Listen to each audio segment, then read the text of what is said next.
ابطال العرب. تمشي كوره ملعوبه خطيره وفرصه في خطه، ممكن الحكم يقول العب، ما زالت الامكانيه بدر المطوع والهدف الرابع. الهدف الرابع من بدر المطوع. الهدف الرابع لبدر المطوع. الهاتريك بالنسبه للمطوع.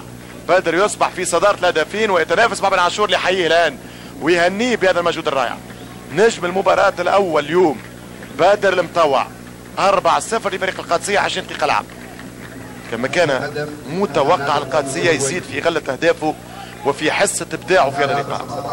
الفوز على النصر السعودي 1-0 يعطي اجنحه ويعطي ثقه لفريق القادسيه المتقدم حاليا برباعيه كامله امام فريق نادي الخور في قطر بالذات. هدف جميل جدا ملعوبه من بدر المطوع، مجهود كبير. شوف يربع الدفاع، ما فيش دفاع امانه في نادي الخور. نقطه سلبيه في فريق الخور، دفاع غير موجود تماما، براحه يهرب